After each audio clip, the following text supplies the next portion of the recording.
उद्योजकांना विनातारण कर्ज मिळण्यासाठी महामंडळाच्या अध्यक्षांकडे प्रस्ताव पाठवणार.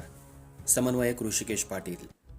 छत्रपती शिवाजी महाराजांच्या 395व्या जयंतीच्या निमित्तानं मराठा समाजातल्या नवीन होतकरू तरुण उद्योजकांना अण्णासाहेब पाटील आर्थिक मागास विकास महामंडळाकडून विनातारण कर्ज उपलब्ध करून देण्यासाठी वारणा मंगल कार्यालय मार्केट यार्ड सांगली या ठिकाणी प्रवक्ते संतोष पाटील यांच्या नेतृत्वाखाली मराठा उद्योजक मेळावा आयोजित केला होता. या मेळाव्याला मार्गदर्शन करण्यासाठी अण्णासाहेब पाटील आर्थिक मागास विकास महामंडळाच्या सांगलीच्या कार्यालयातून समन्वयक ऋषिकेश पाटील आणि बाहुबली छत्रे यांची उपस्थिती होती. यावेळी मार्गदर्शन करताना समन्वयक ऋषिकेश पाटील यांनी सांगितलं की अण्णासाहेब पाटील आर्थिक मागास विकास महामंडळाकडून सांगली जिल्ह्यात 8,000 लाभार्थी आणि पूर्ण राज्यात 1,25,000 लाभार्थ्यांना व्याज परतावा दिलाय.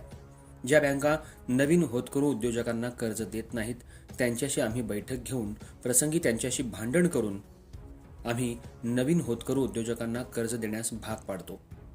त्यांनी पुढे सांगितलं, महामंडळाचे अध्यक्ष यांनी आम्हाला फोन करून प्रवक्ते संतोष पाटील यांनी घेतलेल्या मराठा तरुण उद्योजकांच्या मेळाव्याला मार्गदर्शन करण्यासाठी जावं असं सांगितलं होतं. याचं सर्व श्रेय प्रवक्ते संतोष पाटील यांना जातं.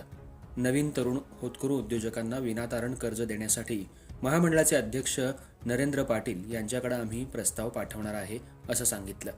यावेळी संतोष पाटील यांनी सांगितलं, आम्ही सांगलीतून शिष्टमंडळ घेऊन महामंडळाच्या अध्यक्षांना निमंत्रित करण्यासाठी मुंबईत गेलो होतो.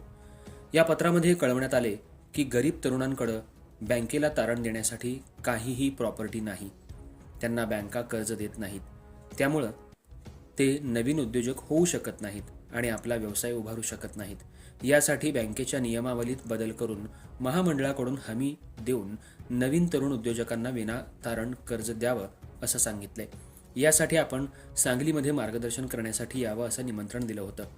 परंतु नरेंद्र पाटील यांचा मला फोन आला की मी 1 तारखेला मुंबईमध्ये कार्यक्रम असल्यामुळे येऊ शकत नाही. महामंडळाचे सांगलीतले पदाधिकारी आपल्याकडे पाठवून देतो असं सांगितलं.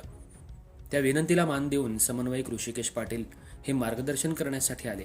त्यांनी योग्य आणि तरुणांना दिशा देणारं मार्गदर्शन केलं आणि आपला प्रस्ताव महामंडळाकडे पाठवण्याचं आश्वासन दिल्याबद्दल आम्ही त्यांचे आभारी आहोत आणि आपण लवकरात लवकर प्रस्ताव शासनाकडे पाठवावा असं सांगितलं. यावेळी प्राध्यापक नंदकुमार सुर्वे यांनी सांगितलं, मराठा तरुण आत्महत्या करणार नाहीत त्यासाठी बँकांना त्यांची पत पाहून आणि त्यांच्या जामीनदारांची पत पाहून त्यांना विनातारण कर्ज देण्यात यावं, जेणेकरून ते आपला व्यवसाय उभारू शकतील. यावेळी इनोव्हा टेक्नॉलॉजीचे मुख्य कार्यकारी अधिकारी Aniruddha Shinde, Amol Chavan, Valentina group of industries Nitin Sasane, Rajendra Raut यांनी तरुण उद्योजकांना मार्गदर्शन केलं. यावेळी प्रशांत पाटील, आशा पवार, भारती थोरात, प्रताप पाटील, महेंद्र शिंदे आणि शेकडो मराठा तरुण उद्योजक उपस्थित होते.